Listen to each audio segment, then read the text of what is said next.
And here we go again with LinkedIn Live. And funnily enough, we're disappearing soon as LinkedIn is going to stop the audio sessions and make them videos, which is going to make it even more interesting what's going to happen next. Today's session is about how to avoid burnout and still make an impact in your career, in your life, and in your story.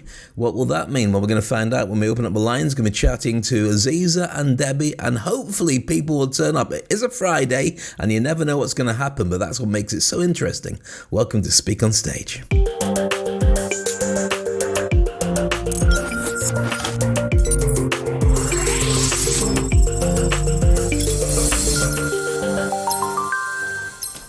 And before we open up the lines, hello to Aziza and hello to Debbie. Debbie, you're in Zambia, and I believe you're huddling around candles just in case the Lecky's gone off again. Has it actually gone off at this moment, so you just like candlelit?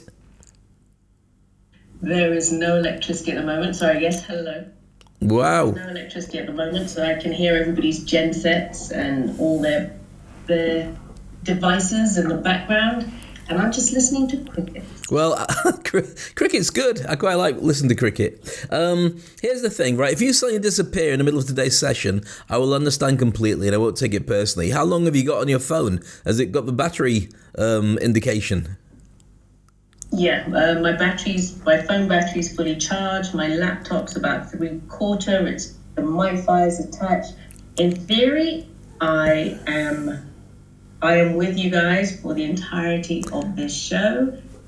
In practice, we shall see. That's amazing. So when the nuclear war happens, you'll be the person who lasts longest, but you'll have nobody to call because we'll all be turned into mush. Not to worry. Okay, so anyway, I'm going to open up the lines, and then we can start the conversation, letting everybody else come out to play. So just going live now, and let's see what happens when we just open up the conversations. Hopefully it'll be fascinating, as always. Aziza, you don't get stressed, do you? You're always chilled out and you just take it easy in life. You're taking the piss? Obviously. But you don't get burnt out. You actually have a really good fail-safe, which is that you clam up before then and kind of self-heal during that time. And you just don't interact until you feel better. And I think that's a really smart way of doing it. Because we know what to expect now. So that kind of works. And, Burt Reynolds is with us. That's amazing. Is it the Burt Reynolds? Well, of course it's the Burt Reynolds because the other one's gone. So I don't know if he'll be joining us on stage. That's good to know. And so when I hear noises in the background, Debbie, you're in the middle of what? Your whole family is sitting there in the dark on devices? Is that what it is? Is that why there's noise and crickets and stuff going on? No. So I'm in my house. I'm secluded. I'm away from everybody. It's just my house is not prepared for as much electricity outage as everybody else is prepared. Oh, goodness me, because they've all got generators and stuff that just kick in when they're ready. Yeah. Oh, no. Generators, inverters, they're sorted. So they just go, ha, ha, ha, ha, and they just get used to all that stuff. But for you, it's just like the Dark Ages. You know what? Initially, I was like, wow, this is so exciting. Now I'm like, okay, it's enough already. It's strange, isn't it? We used to have a lot of power cuts. Not a lot, but I've infrequent power cuts when we lived in another emirate. I won't say which one.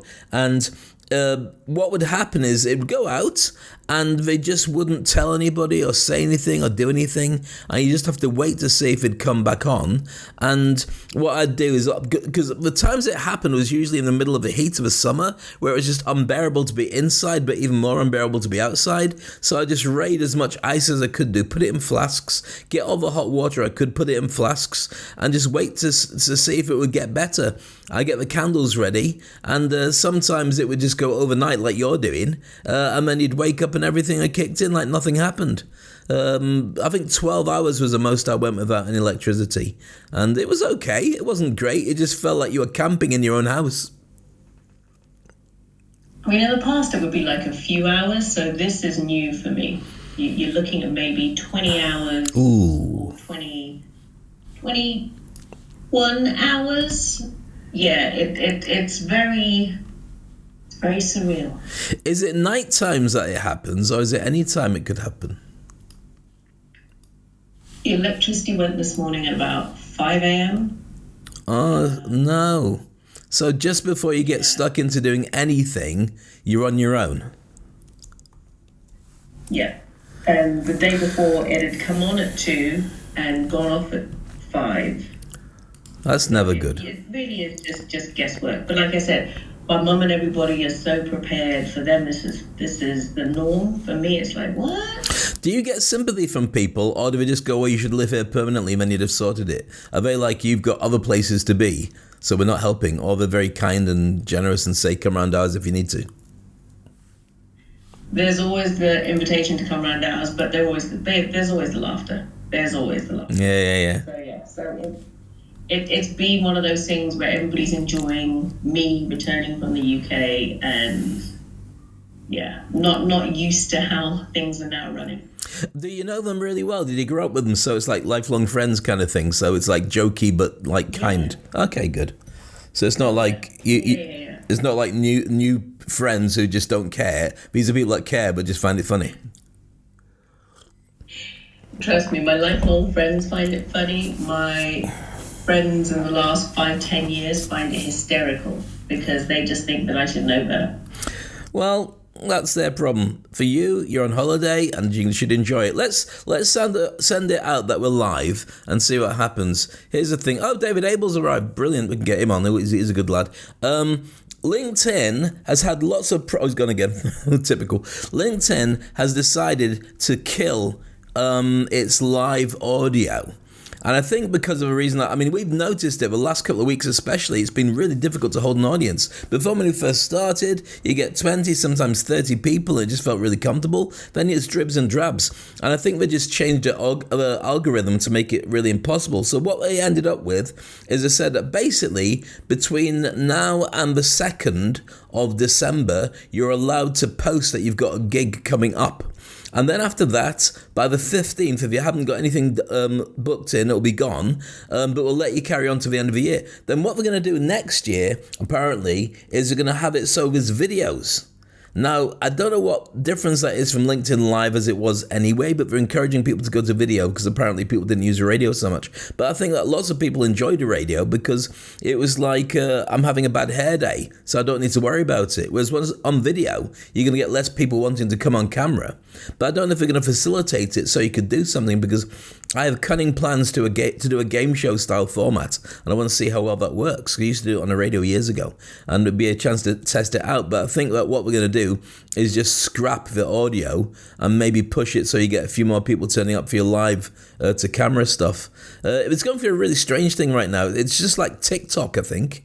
And I don't do TikTok because I haven't got the patience. But I've been told off by my wife to make sure that I do have the patience because that's where all the kids are at. All the old people like me are at. Hello to Stephen and Alicia as well. Hopefully be joining us on stage. What I suggest, by the way, Stephen and Alicia, before we open for you to come on stage, if you can just share that we're live, and hopefully we have a few people coming out to play, which would be really cool. And we'll see if we can get the room kind of busy. What normally happens is people arrive late, and then by the time that they arrive, they're like, well, we're done now. No, I want to speak. No, we don't care. We just want to go home now. Well, not go home, we live at home. But I just want to finish the show. No, I've got loads to tell you. Let me tell you about me and how long I went to college for and all the stuff like that. And you're like, please just stop doing it. So there we go. So today it's all about burnout and still making an impact. We'll talk about that in a few moments. But I know that Debbie probably knows more about that particular area of expertise. I used to be a hypnotherapist, so I used to work with people to be able to stop them feeling burnout and imposter syndrome and de-stress them. But Debbie's our most recent person who's been trained. What did you get trained to do, Debbie, when you've got somebody who comes to you stressed, and especially if they are feeling that they're at the end of everything? What's your advice that you'd normally give? Take your time.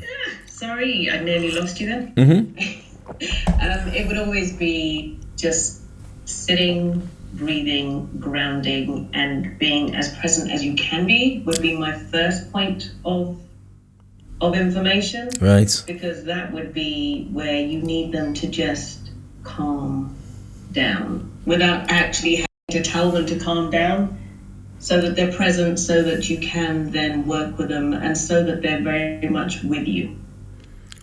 Okay. Because that way they start to see things in a different way, as opposed to if they come in and they're frazzled and you're like, okay, fine, I'm just going to hypnotize you. No, it's like a gentle kind of visualization or a meditation just to get them to be open, to relax, and then you start working on And then, that's when I would start working on how to unravel or simplify what it is that they're feeling so overwhelmed about.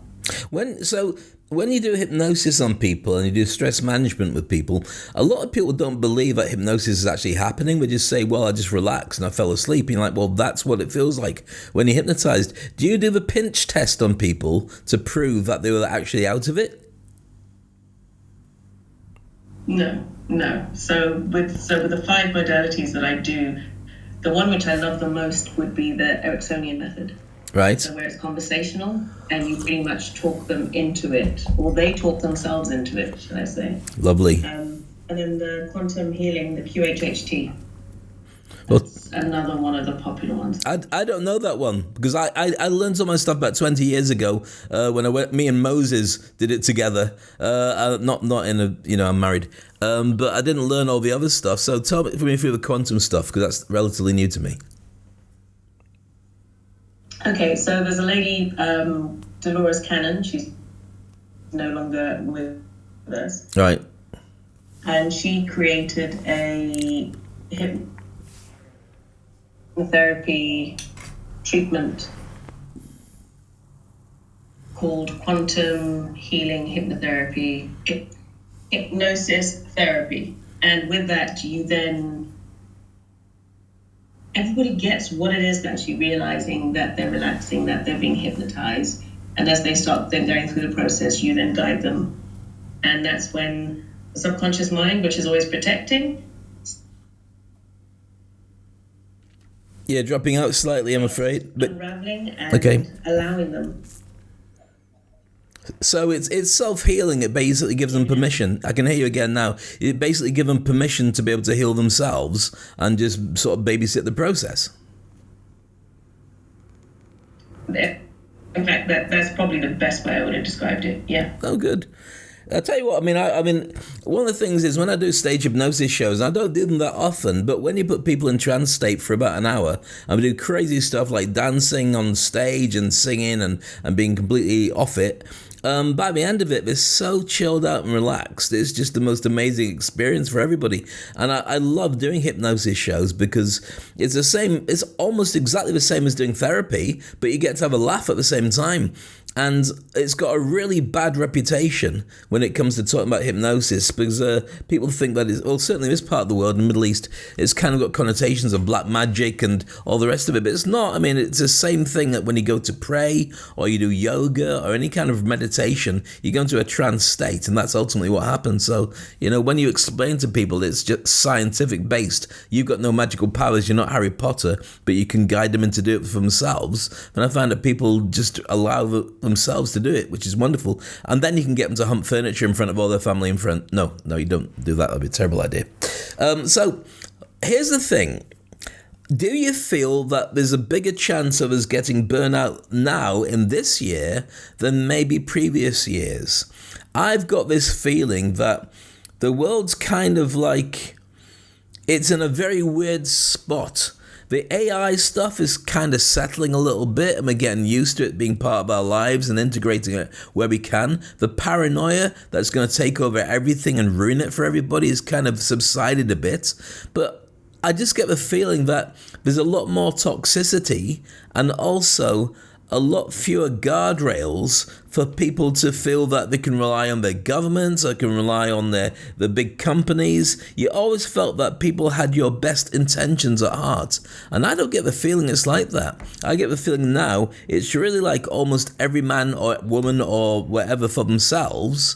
And let's see if we can make our own communities to share content and share warning signs with each other. And so I wouldn't trust what I read online unless somebody who I trust verifies that they've been hearing it from other sources too.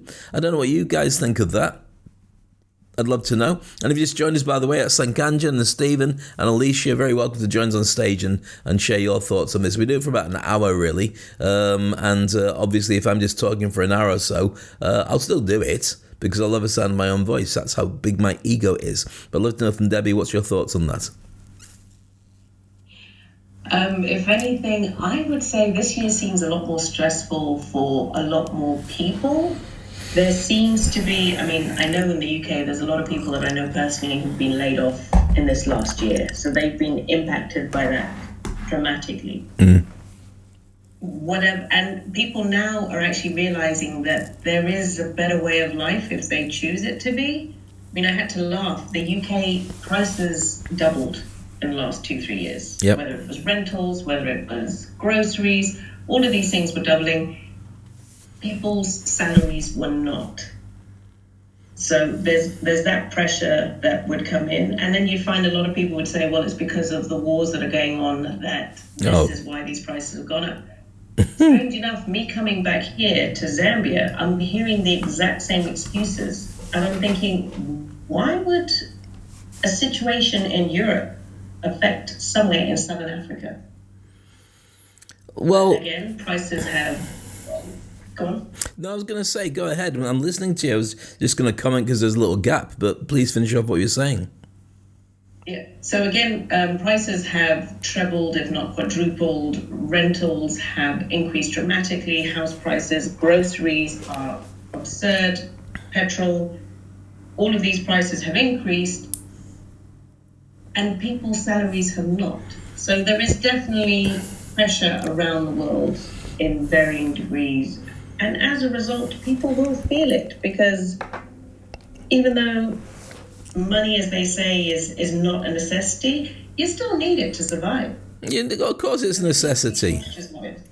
Yeah, of course. I mean, here's the thing. We're now, certainly in the events industry, I can feel it, we're now out of a pandemic.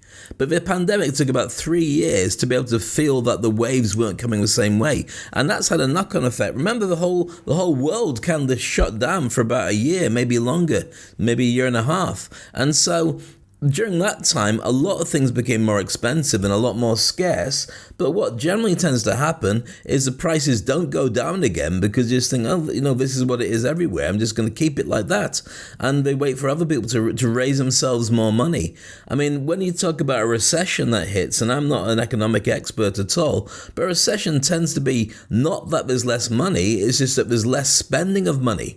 The people who've got money have still got it, they just tend not to spend, which has a knock-on effect and a level of scarcity in the mindset of everybody, so they kind of don't do anything for a while. But there's still food out there, there's still opportunities, there's still business. I think that what you talked about with people losing work in the UK is a problem. I mean, I talked about this I can't remember, maybe about a year and a half ago. I said there's a massive there's a massive laying off of grey warriors. People who've been middle management, started to do well for themselves, always thought it was comfortable, but before AI even kicked in, I said there's a very good chance that they'll be laid off first, because they're just really expensive.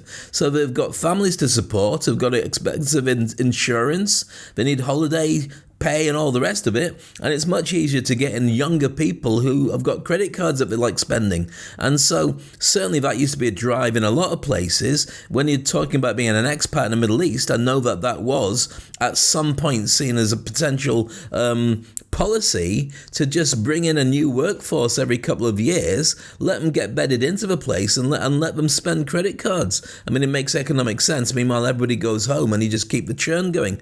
At the same time now, they've got a drive to keep people here. I recently got my golden visa a couple of months ago, which is a 10-year visa to stay in the UAE. So they clearly want us to be here. But one of the things I discovered by going back to the UK in the summer is the UK was a lot more expensive than it was to be in the UAE. Dubai, the city of gold, is cheaper to go out and get a meal than it is to do it in the UK. So that was kind of a bit of a shocker. If you just joined us, by the way, nice to see you. If you want to join us on stage, you're very welcome to do that. Margaret, lovely to see you too. I was in a room with Margaret. It sounds rude, it wasn't. And it was a LinkedIn room. And she has the most incredible groups of people that come along and spend quality time. I mean, her rooms still pull in 60 people. I don't know anybody else is doing that. And she really nurtures and loves this community and spends quality time with everybody, and that's something very special, and certainly I don't see that anywhere. Everyone else is just popping up and going hi, a bit like we're doing here. So the thoughts are very much about the stress and the areas that really do wind people up. Do you think people are having to work longer to stay in their job as well, and it's kind of expected to do so? Because the last thing you want is a conversation where they say, we've been watching you and we think we have to let you go. Do you think that's the case as well, Debbie? I do actually, because I found a lot of people that I've been speaking to in the UK are now worried about their jobs. Right. So as a result, they are getting stressed about it, and then they're applying themselves that much more just so that they look more impressive. Yep. When they're already doing a lot more than they should have been doing anyway. Yeah, and the culture generally, the last couple of years, the culture has been to push people towards, leaders should lead from behind, and we should be, servant leaders to encourage their troops to do well. And as they're doing that, they just encourage everyone to grow past them. And that's how the mood has been in business. But I think that's changing. I think it's changing in a lot of places. I think America drives a lot of it without getting near the politics, which I try and avoid. But certainly the attitude towards trade unions and the rights of people to earn money and live the life we want to doesn't seem to be as prominent anymore. It's really a case of, you're on your own, Jack. Let's see what you can do. And I don't think without a warning anybody's in a position where they can do something like that. And it's kind of scary. I mean, for us, things can be challenging, but I know that if I don't go out and make business, I don't get anything. But that's the same even when we're busy. If I don't go out and hunt for it, then that's it. So I kind of find it comfortable because it's down to me to be able to fill the gap. But if I'd been middle management or upper management, I've been working for a number of years in the same company, and the industry changes slightly, I wouldn't know what to do to raise my position. You can only work as hard as you can. If you're older, nobody wants to take on an older member of staff because it's difficult. You never know what's going to happen. So you're going to get a lot of people in their 50s are scared and worried about it. And the thing is, we're going to live a lot longer than we've ever lived before. People will live to their 80s, 90s, 100s, and that won't be like a big surprise. And the old way of making a pension and sitting it there till you retire in your 70s or something like that, and then you live for another 10 years, and then it's all kind of matches up, that's not going to happen. Even the pensions we have aren't going to last that long. So people have to consider, what can I do in the third stage of my life to still earn an income as well as still stay active? And I don't know an easy way of doing that without getting stressed, unless you do start a side hustle business while you're still employed. So you've got the finances to be able to invest in making it happen, but it's not essential that it doesn't take off straight away. I don't know what the thoughts are of everybody in the room about this, and we're talking today about avoiding burnout and still making an impact. It does go full circle. So, if you make an impact, then you will avoid burnout. And if you avoid burnout, you usually are making an impact. But it really has to be driven by you. I don't get the feeling that there's a worldwide movement that's saying, take it easy and you'll be fine. Because I don't think people do believe that. If you look at the conversations about boomers, which is generally the age of our parents for many of us, when we start looking at them, they had a completely different spin on money, which is, let's make a lot of it and let's not tell anybody we're making any. So, I've mentioned this before. There was a survey that was done in the UK, and this is a survey about 7 or 8 years ago, and they said that for the millennials, the time that they will actually have as much money as their parents is when they reach 64 and their parents die and they inherit the house and the car. They cannot earn it during their lifetimes like they were meant to be able to do before. So if that's the message that's being sent, I really worry about the younger generation that's coming through, because what are they going to inherit?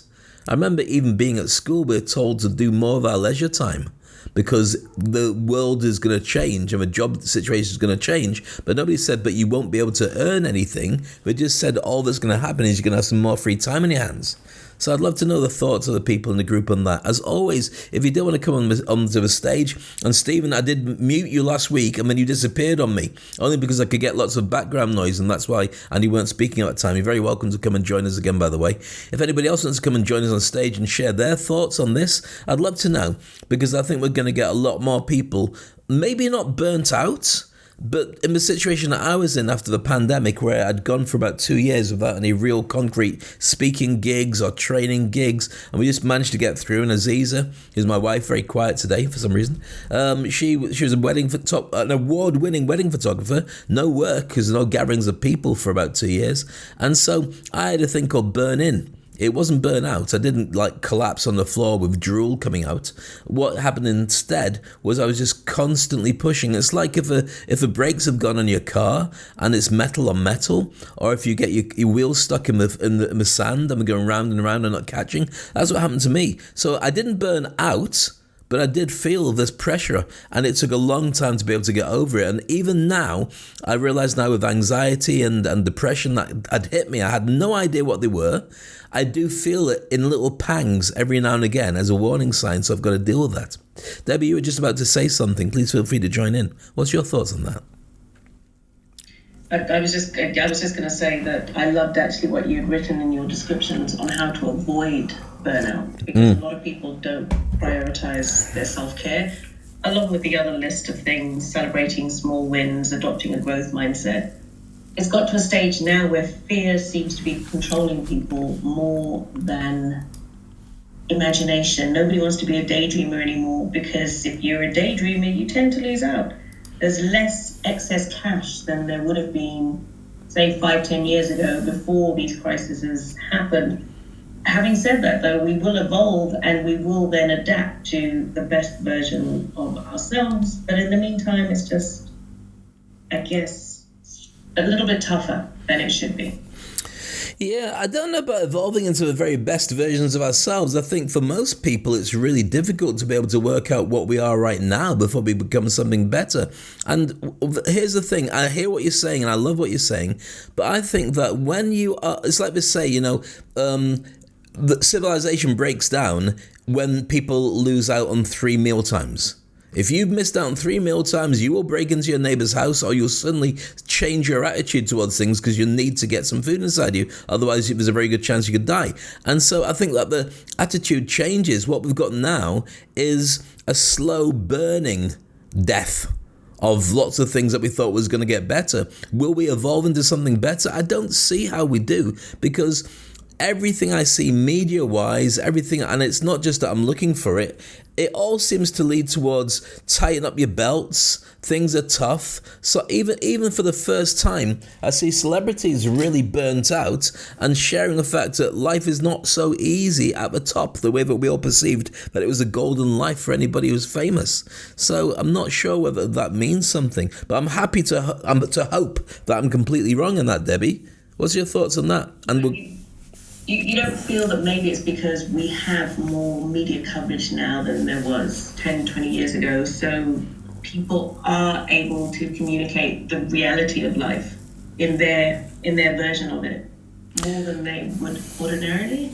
Because now people, celebrities in particular, are allowed to speak and say that the world isn't as rosy, and they are actually going through a hard time because there's been so many people that haven't spoken up and have suffered as a result. I think there's I think that's, again, another evolution.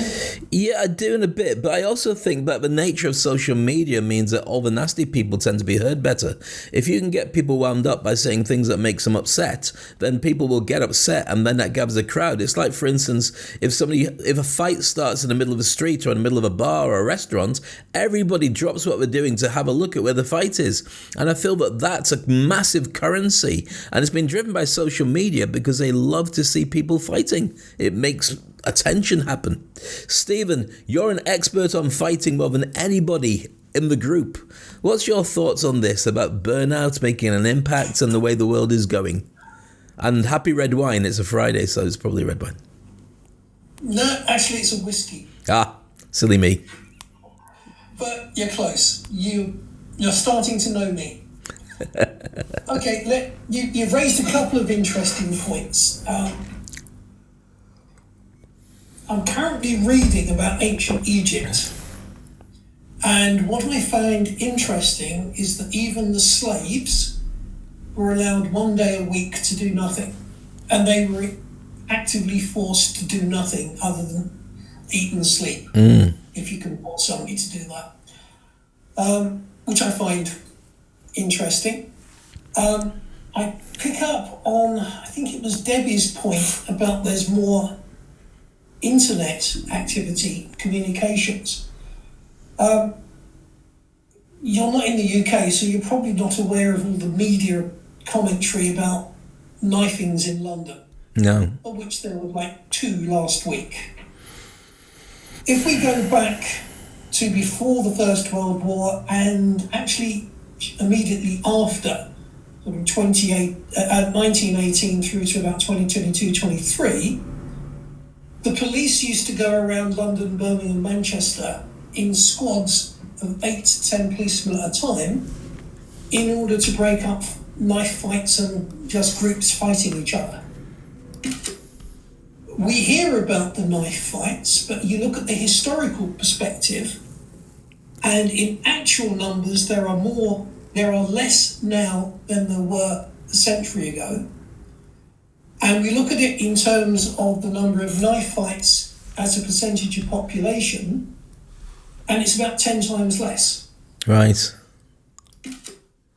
So just to put some perspective on the fighting and activities, we're hearing about it, it's in the media, it's everywhere you look, and it sounds like the world's a really bad place.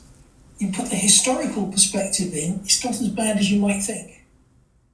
That's fascinating. Actors are walking across London Bridge, but the chances of it happening are 1/10 of what they were a century ago.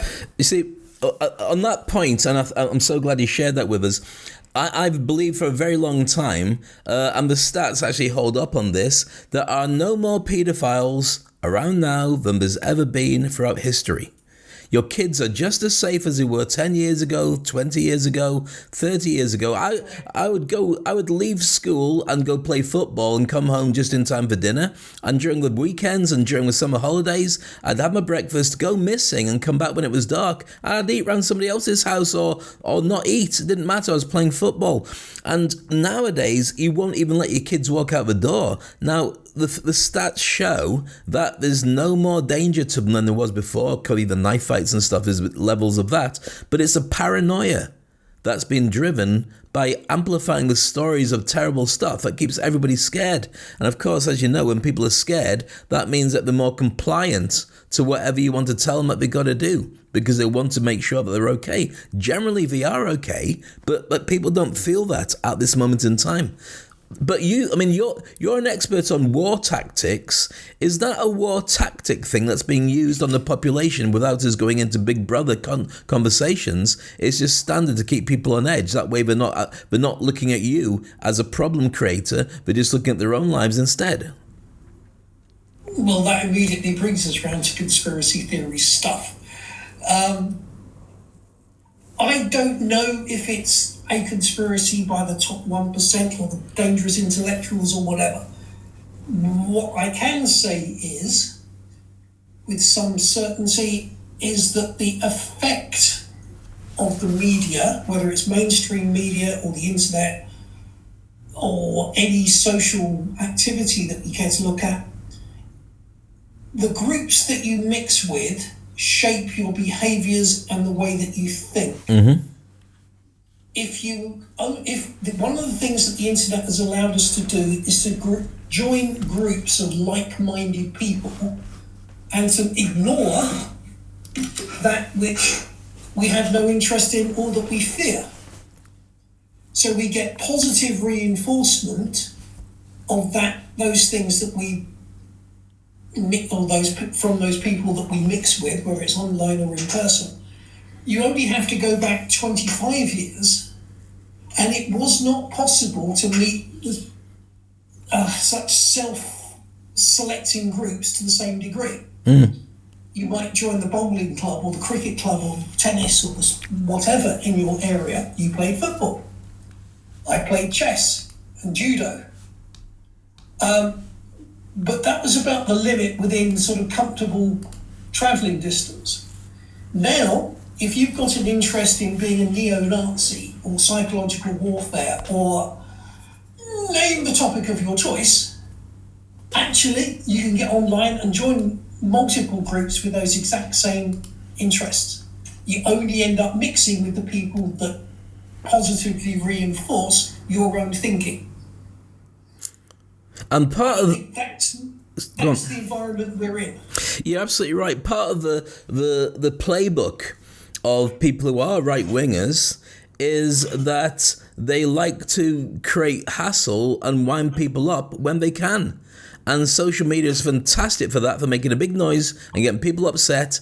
And that's why, majority of people are just nice and chilled out and they don't want to have any anger or challenges from anybody else. We are much better connected, and it means an amplification of everything. And I mean, I've had this conversation many times about the fact that generally nice people don't go out and say, I'm nice. They don't say anything. It's only the people who make you laugh or the people who make you angry that get elevated to a position where they're shared with everybody. And that's very scary to think about. One of the things you said about ancient Egypt, I was reading about ancient Egypt myself, and ancient Egypt didn't have a middle class.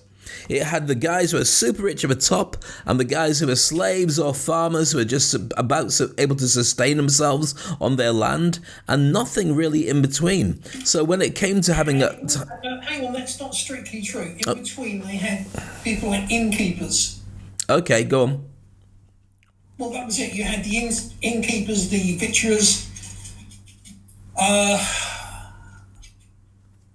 the semi-wealthy, the not slaves, not peasants, but had enough money to have a lifestyle of choice, were the people that were at the focal points for collecting grain, turning it into flour, windmills like myself, and other groups, particularly those making alcohol.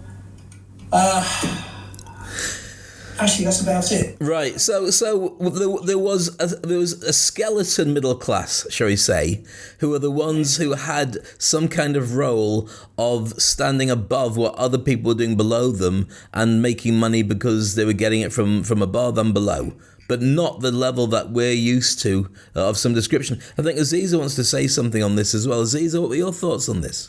You've been very quiet, I've got to say. I was going to say two things. Number one, Debbie is living in England, but she's in Zambia at the moment for her holidays. Number two, you said, Stephen, that you were very surprised where the Egyptians forced their slaves to have one day off to do nothing. Are you surprised at their forcing the slaves to do nothing, or are you surprised that people do nothing? No, it surprised me that they were actually forced to do nothing. Why? And if you look at the Israelis now, and you look at Shabbat, you'll see that they're not allowed to work, and work includes, for some of the more devout, even climbing stairs. But they do all their food preparation and cooking beforehand. They eat pre-prepared meals. They won't use a microwave. They won't cook, clean, or do anything. You look at where that comes from, and it actually comes back from the days when the Jews were slaves in Egypt. They took with them the concept of, for 24 hours, thou shalt not work in any way, shape or form. And culturally, it has remained. And that's used everywhere, isn't it? Well, I just wanted to say that in our household, it's not the Jewish thing, because I'm not Jewish. Everybody to do nothing on a Saturday, because that's when we force ourselves to not think about work, force ourselves to just focus, relaxing our brain. I always say forcing ourselves to not think on, relax our brain, our body, our mind, physically, mentally, emotionally, to do nothing, and then come back on Sunday fresh again. I don't know. I just know that this is important for my family, because I know that all these years I see Dave just going on and on 24/7, and I said, no, this is not right. But everybody is just doing nothing. So I don't cook, I don't clean, we order in. That's all we do. And watch TV. Or Maya goes on her iPad, or talk with her friends, or do art. And I don't know what Dave does, because he doesn't want me to be around with him. So yeah. That's not true. Oh my goodness, the world's saying, "Oh, you ignore your wife." I kind of do a little bit, but I tend to potter in my office. You do. No, but that's because it's we have to shut away from each other, because otherwise we do nothing but talk about either work or Maya or business, and we have to not talk about it. We talk every day, every evening. We sit down and talk about everything around the world. be it about politics, be about situations around the world. We sit and we have open conversations, money and everything. But on that day, it's a shut off because I respect you need your space, and they respect that I need my space. Can we just to highlight the fact that we actually do work together? So we run a business together, and so 24/7 we're talking about work all the time. So really, the only way to avoid talking about work, which is our livelihood, is to have that bit of space and to recharge our batteries. But it is important to have that. What normally happens though on a Saturday is we have a breakfast together. So it's usually a cooked breakfast, and we chill out and we chat, and then we go off in our different directions and scurry, and then meet up at the end of the day or the next morning. And we're usually in the house during that time unless we've got shopping or other things to do. But here's the thing, it kind of works. We're very closely knit, but we've also made sure that we meet for dinner every day. Whatever's happening, we sit together as a family, and that's very important to share the stories and know that we are close. So we do find a way of balancing it, if nothing else, and that's down to you, Aziza, to drive it.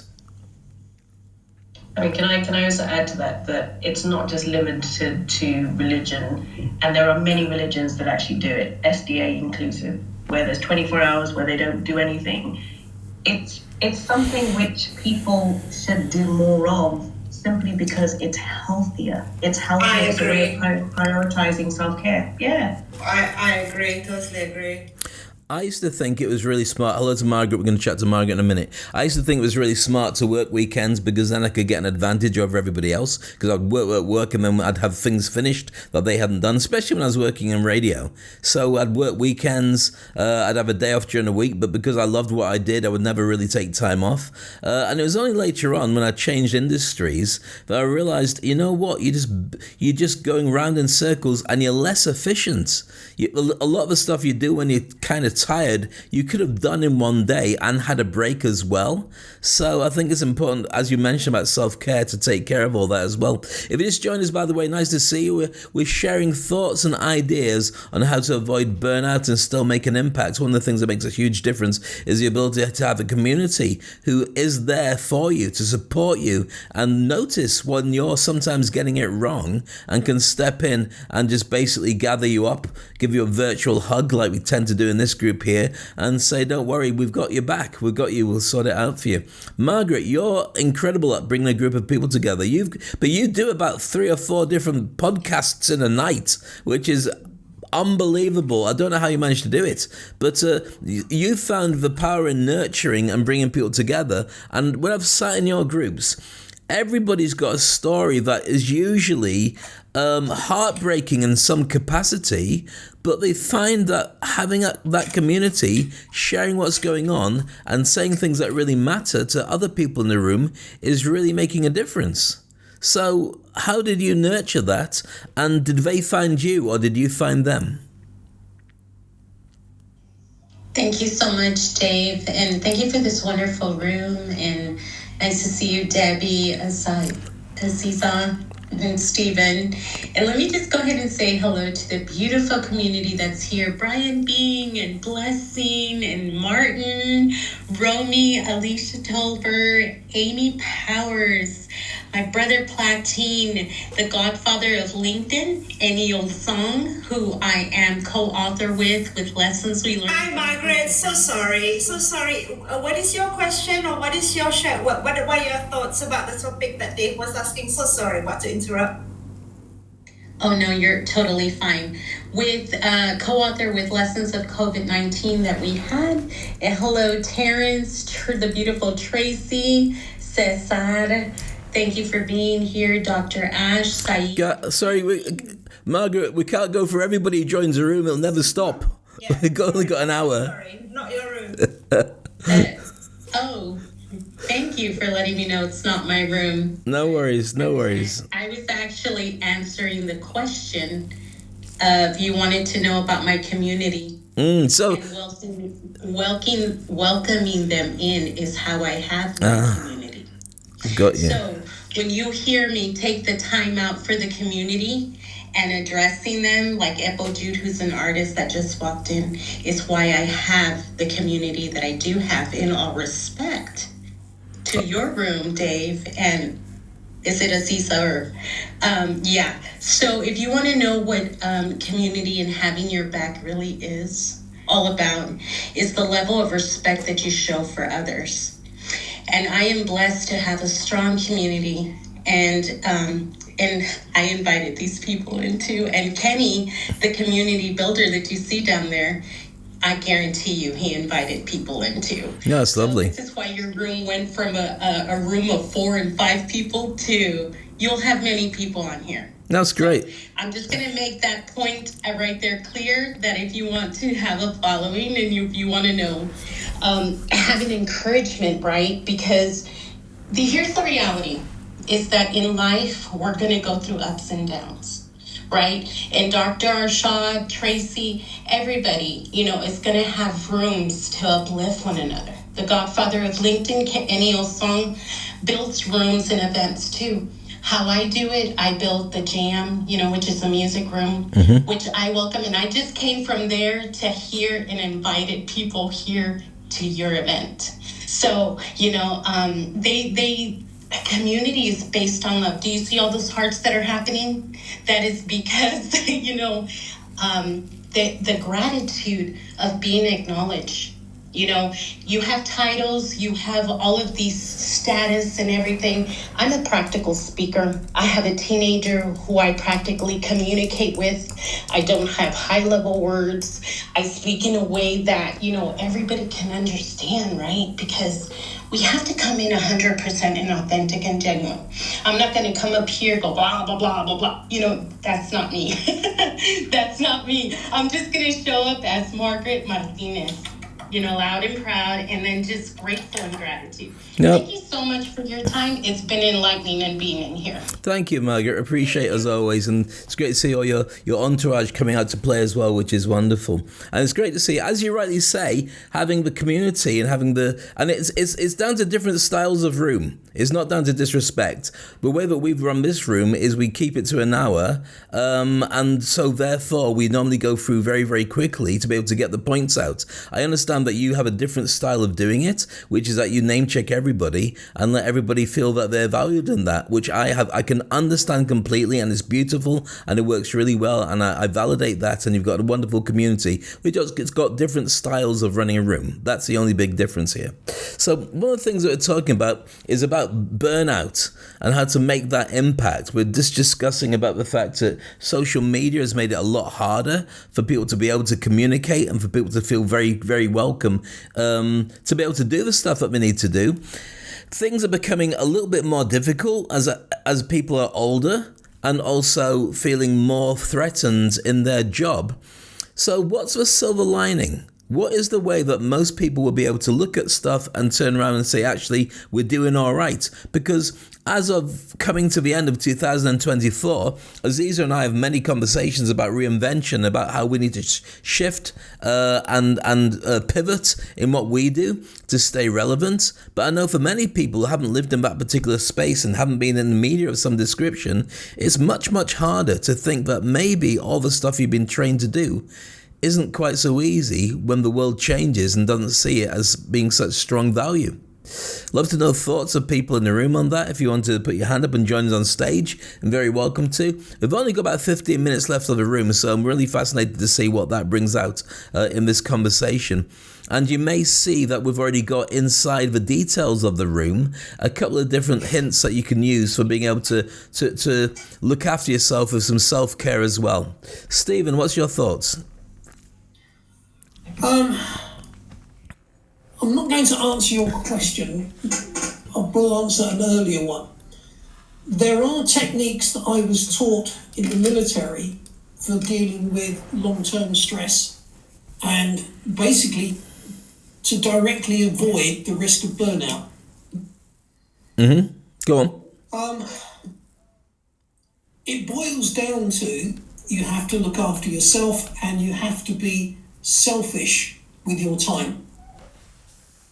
I mentioned Shabbat, which is a leftover from 3,000 years ago, and it's become part of a particular nation's culture. But that's enforced relaxation. One of the things the military teaches, make sure you get enough sleep. Book the hours into your diary, your calendar, whatever one uses, and stick to a schedule that works. That's one. The other is that most of us have to work in the military. A 40-hour week would be a godsend. It's more likely 50 or 60, and occasionally it's double that. And the way that you work it is, if it looks like there's going to be an hour or two free, go and sit in the car. Make sure, go and have lunch. Even if you just sit outside for half an hour and munch on a sandwich that you would otherwise have eaten at the desk, do it outside. Move away from the desk, move away from the work. Do you think, sorry, carry on. I was going to ask, do you think that those kind of techniques that you've mentioned there, which makes perfect sense, I did it today, I spent all day from very early on the computer, and I just had to go for a walk and just detox for a little while. That's not something that normally gets taught to people, though. Do you think those kind of techniques would be more useful if your general public knew that they existed, could use them as well? Oh, absolutely. Yeah, I have been laughed at in some of my roles where I've been an interim advisor or a consultant, in that I make a point of actually having a lunchtime. If I'm having a bad day, I'll go and sit in the car and I'll listen to some music, typically something like Gregorian chant, and just listen to it, the monks chanting in the background, for just half an hour, 40 minutes. And I come back and it's almost as good as having a couple of hours sleep. You have to think of your body as a machine. God, I sound like one of my old instructors there. Your body is a machine, and every machine needs its downtime for it to be serviced and for servicing and maintenance, or even just for refueling. And find the time for a little bit of R&R, rest and recuperation, every day, particularly if you've had a really bad meeting or something, you've gone through a number of hours or days of intense activity. Go for a walk, sit outside. The full advice was take your boots off, take your socks off, and stand and walk around in the grass for 10 minutes. You can get a recharge, and it's true, I've done it. It's true, it's very true. You can feel better after just 20 minutes of standing or walking on grass in bare feet. Yeah. Put your socks and your boots back on, get back into the fray. It's amazing. Makes a difference. Definitely. Little things. Definitely. Sorry, go on. I know we've got a couple of people who want to jump in on that conversation. I think we've got Debbie does. Aziza wants to jump in. We've got Caesar just joining on stage as well, and Dr. Arshad too. So we'll come back to that in a minute, Steve. And Debbie, you wanted to jump in on this, didn't you? Yeah. I just wanted to say, to add to that, different techniques work for different people, the same way as different techniques for shows, different techniques for people. You have to start listening to yourself because you know what it is that you would need. So whether that escape from the pressure is a temporary thing, as leaving a room, or leaving a continent, as I've done, to come home to Zambia, you pretty much just get away, escape, and allow yourself to reground and get back on track to where you want to be, and just release whatever it is you don't need, is what I would add to that. I love that. It's true. Aziza, do you want to jump in after this? Do you want to say something too? So just quickly to say that I agree with what Stephen has to say previously, or when he talks about looking at walking on the grass. That's why my table faces the garden. I have to see green, otherwise I get so anxious. I can't have my table facing a wall, because then I'll get so I don't know what the right word is. I have to have it facing green. It helps my visibility, obviously, but B, it makes me more calmer. And I take regular breaks, which I keep on telling Dave to do, but he's very stubborn. Carry on. Yeah, but that's good. When I go downstairs, you say to me, have you done that? And I'm like, well, I'm taking a break now. Yeah, well, you still got that to do. Sorry, domestic. Caesar, you just joined us on stage as well. What would you like to say? Good to see you, by the way. Oh, great to see you, Dave Crane. I always listen to your podcast, and I wanted to thank Kenny, who was here and now's not here. He was the reason why, you had this podcast. Otherwise, I wouldn't know. And thanks for Margaret for stepping up and really bringing us here. I just wanted to say, if it wasn't for these individuals, Dave, we wouldn't be here. I think the most important thing in burnout is understanding your body, right? I think your body from a holistic view, in terms of systems. My solution, for burnout, if you let air come in through the window and breathe and meditate, that's going to be very important. Another thing that I usually do is when I see a tree, I hug it. The reason why I hug a tree is because I embrace the radiance of the energy that the tree brings from its roots, from its ground, from its foundation, to interconnect with me. And how I do that is I hug it for 5 seconds. Then I step back, I sit down, and then I breathe, and then I breathe air from the tree that gives me oxygen. That's so important. Another thing that I also do is once I finish doing that, I go to the kitchen sink or the bathroom sink. And you know what I do, Dave? No. I let the cold water out. I just let it flow. You hear that drainage of the water just coming down. And you just hear the water itself, just coming down. That is also some form of a therapy, for you, just by listening.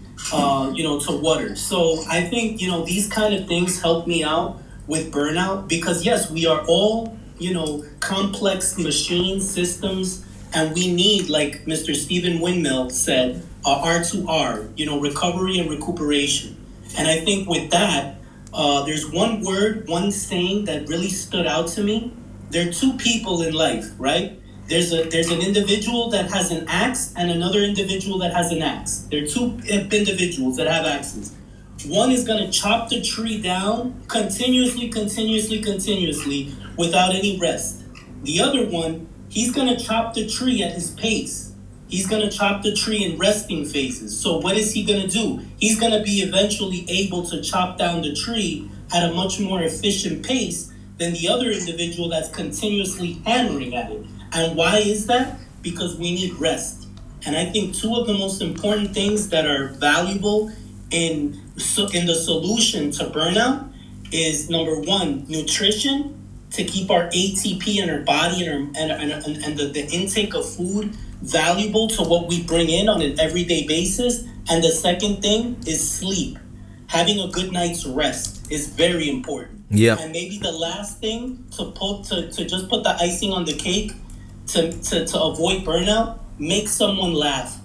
If you make someone laugh, Dave, the day goes by so much more quickly, and the burnout is not as stringent because you have a relationship with that energy. And with that, I yield back. Thank you so much for having me. No, I appreciate that, Cesar. It's a really interesting thing that you shared with us then about laughing, because what happens is when you laugh, the dopamine kicks in and it sends a shock all the way through your system that just optimizes everything you are and everything you do. It's been shown that one of the best ways of dealing with cancer is to have a therapy of a regime of watching comedy stuff that allows you to just be optimized better. The same as having cold showers is great for fighting anti-aging because it shocks your system into having to deal with different things rather than just the comfort of just winding yourself down. So there's got to be a lot said for that. I appreciate you sharing that. Dr. Arshad, you've been sitting there comfortably. I know Stephen's waiting to jump in as well, but Dr. Arshad has just been waiting, and we'll go to Stephen afterwards. What's your thoughts on this, sir? Thank you very much, Dave, for having me up. I had my own audio room yesterday for about 90 minutes, and we talked about stress and anxiety. We talk about machines being oiled all the time. Everybody, you see, if you look at your human body, you've got different organs performing different tasks. And as we all know, stress kills. That is where you have burnout. And I've had it myself. I've had a heart attack. I've been a top notcher all over the world running operations of multinational companies and ending up as a managing director and finally chairman of TIPS, and everybody wants me to have me on board. But enough is enough. Like what Margaret had said, I fully agree with her. She's into my rooms. Caesar also, I agree with him completely, 100%. You see, there is so much that you can take. And you normally move around with like-minded people. Negative thinking, negative thoughts, being cut off suddenly from anybody. All that creates stress which can actually not let you perform at your higher standards. And unfortunately, it does result in systems breaking down. Where you have machines breaking down, the human body has organs that also resultantly do break down. And therefore, we all have to take it in stride, as all of you all have pointed out, actually. Whether the Egyptians took breaks, forced rest, as I would say, but it's absolutely 100% true. You need to take breaks constantly, otherwise you are taking a major toll on your human body. And that is something that I just wanted to add before we close out. Thank you, Doctor. It's so true, because here's the thing that most people don't appreciate what a weekend is. It's called a weekend because your week has got to end. If you constantly work through the weekends, you end up in a situation where the whole week just extends. And you can do it for about 3 or 4 weeks, and after that you forget why you're actually going to work in the first place. It's like if you don't get any sleep for a couple of days, after a while you start hallucinating about what is real, what's not, and you're cranky and all the rest of the stuff that goes with it. So you do need to have ways of as many people have mentioned, respecting your body, treating it like a machine, and looking after it and oiling the works properly to make sure it all functions properly. Mariam, nice to have you in the group as well. Do you want to share something with us as well? Yes, thank you. Hi, everyone. Yes, I'm sorry I came in a little bit late, but I wanted to join you on this conversation. Mm-hmm. So I wanted to share something. A year ago, I had a burnout, and because I had an objective, it's kind of professional and personal objective. And the whole 2023, I was working hard like a machine to get to my objective, and till I broke. Oh dear. Completely. Yes. I couldn't laugh or enjoy anything anymore. So sorry to interrupt you, Mariam, because I think it's important that people recognize the signs of this. When you say you broke, you mean that all the normal range of emotions that we get access to, that we just take for granted, had stopped working, and so you just found yourself in a pause mode, in limbo, unable to respond the way that you'd normally do to normal stimulants. Is that what happened? Yes, I wasn't myself anymore. I am a joyful person. I don't know if we can say that, but I wasn't myself anymore. And thanks God, there were people who knew me and very well, and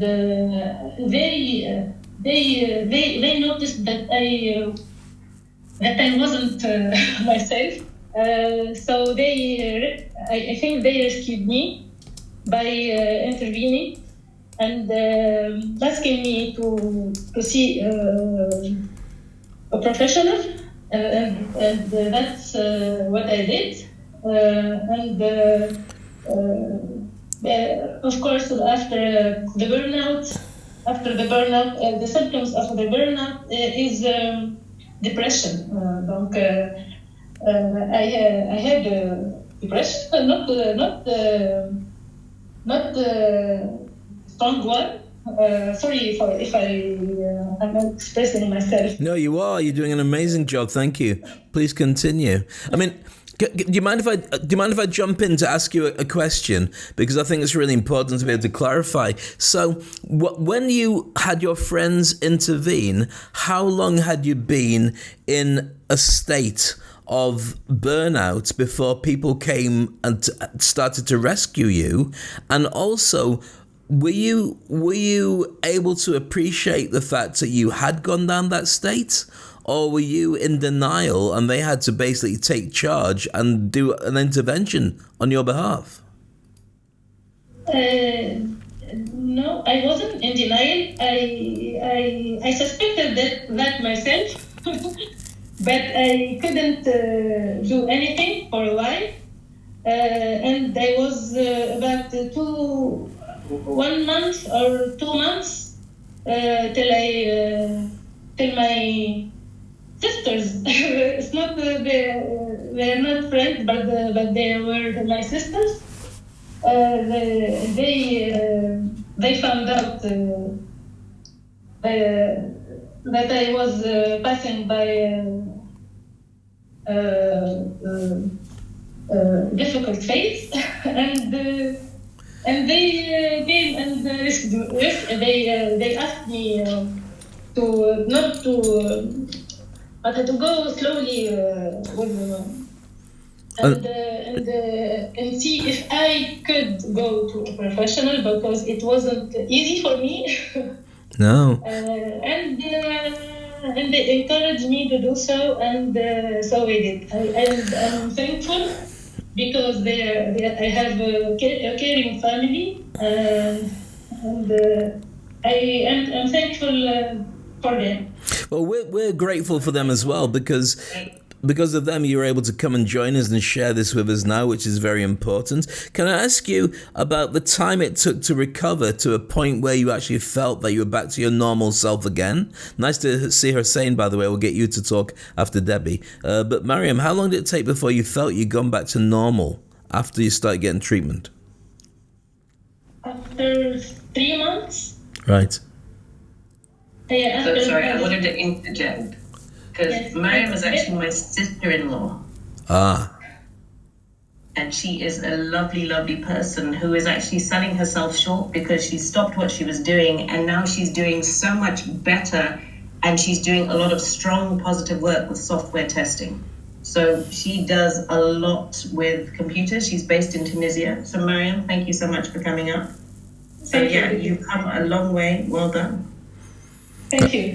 I appreciate it. Thank you. And all the love of the group to you as well, Mariam. Thank you for coming up and sharing that experience. It's not easy, because for a lot of people, and we're going to talk to Hussein in a moment as well, it's almost seen as a weakness when you turn around and say, I can't cope. And in many circles, it is seen as that, because if you turn around and say, I'm having a really hard time, most people will say, oh, I feel for you. Well, I still need to get this stuff done. Is there anybody who's actually functioning so I can get it done properly? And it's still a fault in society. And I was hoping that we'd snap out of that with the pandemic. And unfortunately, not enough people do feel that. So I really appreciate you sharing that with us, Mariam. It makes a big difference. Hussein, you joined... Sorry, go on. Thank you. I was going to thank you for and just the last thing about the trees. It's grass. I took off. When I take off my shoes and I have a contact with the grass. I feel the same thing. I'm energized. I feel the energy of the grass and the dust, the earth and the ground beneath your feet. The dust, no, underneath the grass there's earth. Sand. Mud. The earth. Yes, the earth. Fantastic. It gives me energy, and it helped me also to cope with everything.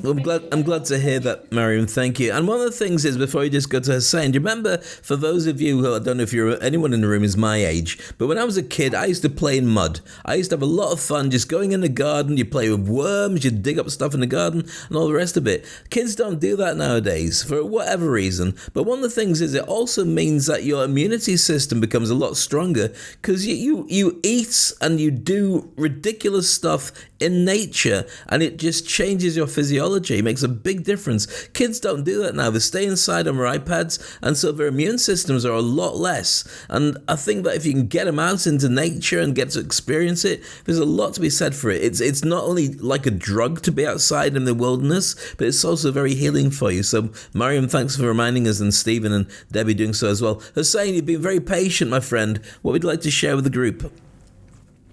Oh, thank you, Dave. Just I want to hear about that, because I'm living in the Maldives, which is a island nation country. There's a half-mile beaches everywhere. So I think I'm so jealous of you, Hussein. Go on. So for the burnout, I feel that it's important to take half an hour at least per day, my time. Because usually we are catering for demand of other people every day. Never get our own, never think about our own. So I usually go to beach side because there's a wide sensor there. Remove the shoes and walk on the earth. Beach. You feel each and every piece of sand. It's a message due to brain. It's a refresh it.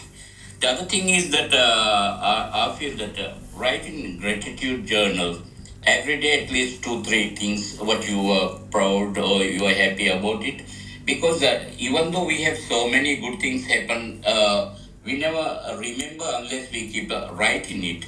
So it helps to refresh us and avoiding burnout. Thank you, Dave, for giving me a chance to say. Thank you, Hussein. And you are living in paradise. And one of the things I love about Maldives, which is my favourite place on the planet, is the fact you've got blue skies, you've got blue seas, you've got the beautiful, just the wind on your face and in your hair. And it's just the most amazing experience. So being very spiritual out there makes perfect sense, apart from when the storms come, which is quite a lot. But when it's beautiful, there's nothing like it. So thank you for sharing that with us. I think it's really important, and this is true for everybody who's in the group as well, and I thank you for coming to join us and having the patience to hear what we're sharing here. I think it's really important to find a way that works for yourself, and also to experience the right kind of self-care as you do it, because everybody's got different ways of dealing with it, and most people don't know until it's too late. And I think it's really important just to be transparent with yourself and to do that self-care. When you talk about the gratitude stuff, which is really important, Aziza bought us, myself and my daughter, Maya, gratitude journals last year, and I hardly used it, and I realized it's a big challenge here. I know, but here's the thing that I'm going to be doing from now on, and I didn't tell you about this, but it's something I've half programmed in. I'm programming into my phone every hour for it to chime, and when it chimes, it's going to tell me something I'm grateful for. And so I'm programming it in to go off all the time, just as a bing, a little bing, something like that, because it'll just remind me about the amount of abundance there's out there, the amount of goodwill, the amount of good people, the amount of good food. And sometimes it's easy to forget it because you get bogged down with your work or with challenges, but we're very lucky to be here. The odds of us all being here at this moment right now is a miracle, and most people don't appreciate it. If you look back over the center of time from the very, very beginning of human beings, we started off as apes, and then before that we were whatever it was that lived in the sea, and then started off before that as maybe tadpoles. As you can tell, I don't watch the Discovery Channel very much, but the odds of going from, say, a tadpole or an amoeba to then being able to then grow legs and come out of the water and then live on land and then be able to find somebody who you can procreate with long enough to be able to have children that live long enough, and you've got pestilence, you've got disease, you've got famine, you've got war, you've got climate change, the odds of us being alive right now and in this room are zero. We shouldn't be here. The odds are so stacked against us. I mean, if you look at the world right now, we live long, we do really well, but that wasn't the case. Take it back to 100 years ago, no chance. Take it back to the pandemic 100 years ago with Spanish flu, and I don't mean offense to anybody who's Spanish. It's a ridiculous name, but that's what we call it. It wiped out so many more than our recent pandemic took out. So sometimes the gratitude should just be realizing you are a miracle, and the fact that you're breathing and you've got food in your belly and you've got friends or people arguing with you means that you are relevant. And sometimes that's enough. That's what I think anyway. Sorry I was interrupting people. I'd love to know your thoughts on this as I'm wittering on and becoming a big hippie as well.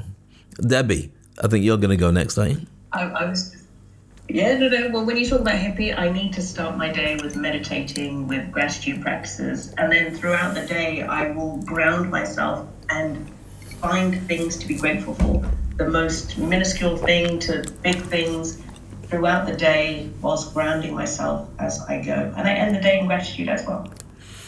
If hippie in you, Dave, is joining me. The hippie, there you go. I've got the long hair and the beard to go with it. Not a long beard, but I'll probably chop it a little bit later as well.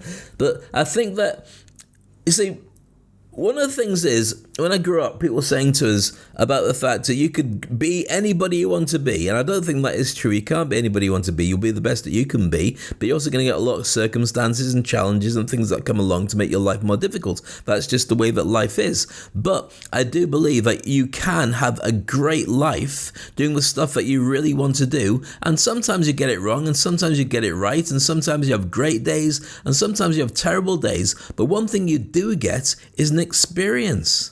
And that experience is what it's about. It's not the end result. It's not about making in millions and living in a castle and having the most amazing, servants feeding you. It's not. It's the journey, the adventure every day, waking up and saying, what's going to happen today? I have no idea what that's going to be, but I'm really excited to see what it is. The survey that was done pre-pandemic said that for those people who had predominantly made a ton of money and lived in the effect of an ivory tower, tended to be white males who were in their early 30s, 40s, who had made a lot of money through whatever business venture, but that was also the highest suicide rate. Because if you don't have to struggle and you don't have to work so hard, I'm not having a go at white males, but I'm just showing the figures, those are the people who would get more depressed because they had nothing to prove to anybody. And part of what life is about is proving to yourself and proving to the world as you do it that you are alive and there are challenges and you overcome them. And if it was easy, what would you get out of it to prove you really had a good time during your time on Earth? And I think that that's what makes it really good. One of the challenges that's going to face myself and face Margaret and everybody else who's joined us in this session today is the fact that LinkedIn is going to be killing these rooms. It's already sent out a message to everybody. The audio rooms are disappearing as of tomorrow. No, as of the 2nd of December, you can't book another audio room. They're just removing the facility. So if you want to book yourselves in, as I did today, I booked in the next 4 weeks in advance because you won't have that facility. It just won't work anymore. And next year, they're going to make it video rooms. Now, does that mean that everyone's going to have to come onto video and speak, or you can still got an audio voice? I don't know what their technology is going to be, but it will change things. So is that for the better? I think it is. The reason why? Because it just keeps things moving. And I have no doubt if it doesn't work, we'll go back to what they had before. But part of the evolution is to see what's going on around you and to raise your game so you don't get left behind. I think that's a real challenge that goes into people that are our kind of age, where you just kind of like don't want to do anything, stay in your comfort zone. Debbie, you wanted to ask about the survey. Go ahead. What was the question? Okay, yes, I did want to ask because, as you well know, I'm half African, and there was a lot of wealth in Africa with people that are of every colour and brand. However, we don't feel the need to publicise it or be on Forbes. So that survey that showed that most people were, what did you refer them as? Well, it was a Western survey, so I guess that's why the demographics were that. Remember that until recently, the Western world saw the rest of the world as third world, and now they're going, "What? You guys have got all the same resources as us, and you've got oil and diamonds and gold and young people." Oh, and you're not spending all your money on old people who've retired. You've got young people who are doing amazing things. Wow, you're not third world anymore. So there is a shift, thank goodness, coming with that. So I apologize for the survey. I'm just sharing what I had in front of me. No, I wasn't saying that at all. All I'm saying is that there's also a world outside of what other people see on the media and the rest. Like, for us here in Zambia, we still very much respect our elders, so they're always being taken care of. It doesn't require that they have to be in a home. They're still at home. They're still at your home whilst they're being taken care of. They're respected in the streets, whether you know them, whether you don't. And the wealth is abundant. Not necessarily with it's not with all groups, but that's why when we're referring to the survey, I think there's wealth all over the world in all cultures. Yep. Just people don't publicize it as much. There's enough for everybody. That's definitely true. And if we had a different way of looking at banking and so on, and everybody was saving and then they'd buy when they had some money and they would sell what they had before. So rather than buying a brand new car, you get whatever car you can. And from that money, you start saving while driving an old banger. And then when you can upgrade it, you sell the old banger and so on. It means you're never in debt. You're only living within your own means. And everybody could have a car and everybody could have what they want. But it's not set up to be like that. And we're finding more and more now that the super rich are just growing and doing incredible stuff. Elon Musk the other day made $64 billion. The other day. And you've got to look at the fact that, could you share it out? Well, I don't think Elon Musk is a bit of a sharer, to be honest with you, even though he is a genius. And like Lex Luthor, he's doing incredible stuff to be able to take us to Mars and so on. But I think that it's really about the community that you can build around you. And I also think that what you've got to do is reach out and help people up when you can, which is what I see in the rooms that we do. And certainly with Margaret and her incredible community, it's a massive supporting ecosystem. And from the times I've been there and watched the conversations happen, everybody in those rooms has time to share everything that they need to nurture. It's about the emotions and the growth that we have. And I was hoping in my lifetime we'd see a much closer world. And I've got to say that the internet has meant that we can communicate much better. And here we have, I would say, of the, 20 plus people that we've got in a room, 22 plus people who got in a room, I would hazard a guess that maybe 10 different countries are represented, not looking at nationalities, that'd be even more, by the people in the room. That's a given. That's a beautiful thing that the internet has given us. But I also think that for many people, they really do trivialize their relationships and they don't reach out the way that you would do in a community.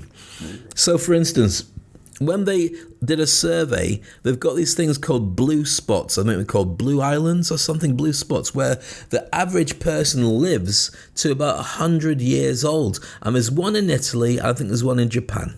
I might be wrong about the Japan one.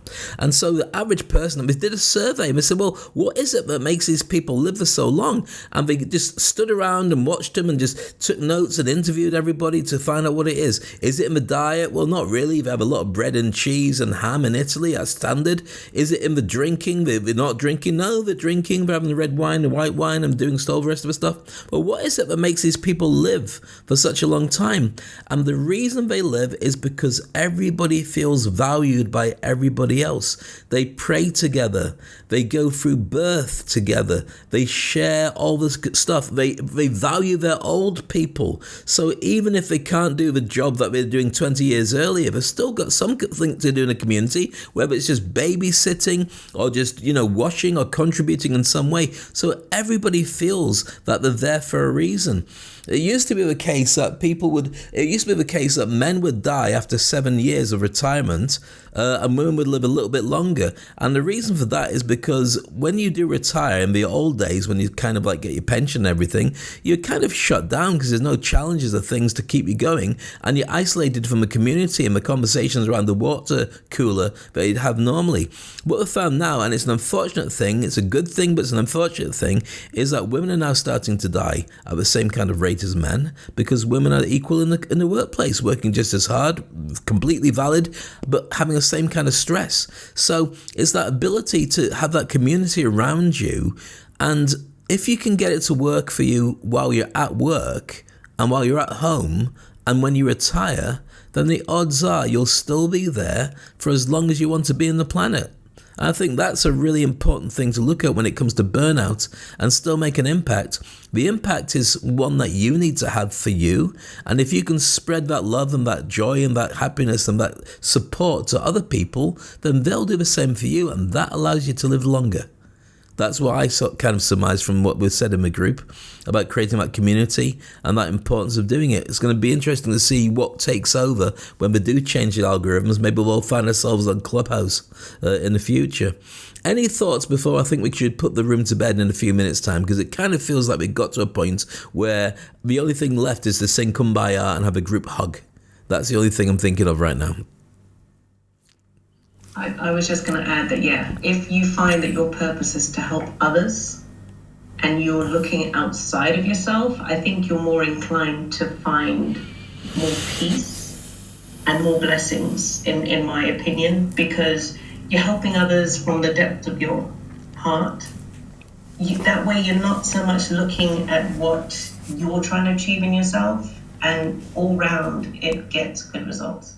That's just my viewpoint. I would add to that giving to others is really important, but I think you have to give to yourself as well, so you've got more to give to others. If you're an empty tank, you've got nothing to share with anybody else. So you do have to be selfish to a degree. As Stephen was saying earlier, take the time to make sure that you're okay. And then when you're okay from a position of abundance, you've got a lot more to share with others. Would you agree with that, Debbie? I know Dr. Arshad's going to say something. No, 100%. I strongly believe in self-care and being selfish. And I say that as a single mother of 3. You need to put yourself first, because if you don't, you've got nothing to give to anybody else. But it doesn't mean that you haven't got enough to share with everybody else. I agree with you. Dr. Arshad, you put your hands straight up and jump back on the stage immediately. Yeah, so I'm waiting to hear what you say. Thank you very much. Cheers to you and what Debbie just said. We are born alone, we die alone. We owe it to ourselves to look after ourselves. It's called self-care. And I think that is one of the last messages that I'd like to leave with all of you all, that do look after yourselves, take care. The world may be a dangerous place if you do not look after yourself. And like Dave has properly brought out the subject of burnout, I agree 100%. You have to take a rest now and again and stop doing what you're doing if you're doing too much. Thank you very much, Dave. I appreciate that. That's really kind of you to share that with everybody, and your wisdom is going to resonate. I think this room has been a really special one because of the fact that the things that we shared are not just about AI, not just about business, they're actually about the things that really we don't get told at school, and often we don't get told at work. The ability to work out why we're doing this in the first place. What is it that's going to keep us happy and joyful? And also, as you go through life and you have this adventure and you go to the very end of your days, you want to go there with a big smile on your face saying, you know what, if it ends tomorrow, I had the best time ever. And if you can't do that, then adjust it now. Because I don't see the value of when it comes to the final time, you turn around and say, oh, I wish I'd done more. I wish I'd helped more people. I wish I'd had more experience. I wish I'd taken more thrills into what I do to be able to make me a stronger, better person. I think we're so blessed and so lucky to have one go at this life. I know people have belief systems that say otherwise, but do what you want to with it and enjoy it. And sometimes that means doing stuff that other people don't get. When I came out to live in Dubai 30 years ago, I had to leave my friends, my family, and my girlfriend behind because I just couldn't find the job that I wanted and the life that I wanted in the UK. I wanted to travel and see if there's a place that was better. And I found it for me, Dubai was better. And What happened? Well, I split with my girlfriend. She came over, but she went back for various reasons. And my friends and I, we never really saw each other. A handful of them have been blessed. I've been able to still see them. My family, we lived apart for 30 years. We saw each other a handful of times. You could count it on one hand. And my parents come to live with me in Aziza for a short amount of time. If I look back at it and those choices I made and the risks I took and the going off on my own and leaving everybody behind, would I change it and go back? Not for a second. Not for 1 second would I have made a different decision, because I would not be who I am with the daughter I've got, the wife I've got, the room we're sharing time with, the relationship we've got with Debbie joining us and Stephen and on Dr. Arshad and Margaret and all the wonderful people, Mariam, who've been on stage, Cesar and everybody else who've been, Hussein, and Joanna's been very quiet because I think she's saying, well, everyone else is already busy saying the stuff. She normally jumps on stage as well. This wouldn't happen if you hadn't got the chance to just meet new people and reach out. So when you have bad days and you see them as the very worst, I always think that every cloud has a silver lining. You sometimes have to look really deep to see what it is. And I also think that some days, and I'm going to swear now and I apologize, you do get shitty days. They are bad days, they are horrible days, and sometimes it's really hard to find the reset button. But the reset button is when you go to sleep and you wake up the next day and maybe it's not quite as bad, but a tiny, tiny little bit as it was before. There is always something you can grab hold of, where it's just the fact you're starting a new day, or other people have forgotten about what's going on, or whatever it is. Reach out and grab it, because before you know it, when it's all over, you'll think, I wish I'd done more with it. Final points on people in the room before we put it all to bed, because I think it's a really good time to let everybody go off and do what they need to do. Some people have just woken up, our friends in America. Some people are going to be going to bed, people who are based in the UAE and maybe India as well. And some people are just going to go home, put their feet up and watch a little bit of Netflix. So Stephen, do you want to share something with the group as something you take away from today, or some wisdom that you want to share? You did some really good stuff today as well, by the way, my friend. I'll pick up on your earlier point about having a group. This is about the 5th or the 6th one of your events that I've attended. And there's always something. A point to note, a refreshed thought. It's a worthwhile activity. That's what my takeaway is. But I'm enjoying attending the group. And even if I haven't learned anything new, it's reminded me of stuff that I did know. That's as good a compliment as I'm going to get from you anyway, but I'll take it and I'll run with it. Thank you, Stephen. It's a pleasure. I had nothing else to do on a Friday. I had my whiskey. I was a bit bored, so I popped in and I wasn't bored. That's great. I'll take that to the bank. But I appreciate having you here, with Stephen. Everything you share is always a value. Go for it. You too. Thank you, my friend. Dr. Arshad, you're still on the stage. I'd look forward to hearing your thoughts on today. Anything you'd like to share, that incredible wisdom that you shared earlier, that you want to share with everybody now? Yeah, thank you, Dave, once again. Sharing is caring. That's the catchword for me. And I would suggest to everybody, keep away from negative people, because that is what can result in horrible burnout. And find like-minded people. Find people who are agreeable, should I say. Because if you keep getting negative thoughts, people are grumbling, people are doing all kinds of things these days. So keep away from them. Find good people to talk to. I love that. That's very true. And one of the things I'll say, and I've got to say thank you to Margaret, and sorry for the slight disrespect about moving the conversation on earlier. It wasn't meant to be disrespect. We just got different styles of running a room. One of the things that I learned, my wife shared with me, and it's something that if you don't know it, it's really important to know this. When you talk about the groups of people that we have in our community and the people that we're close to, there's a phrase that everybody gets wrong, which is blood is thicker than water.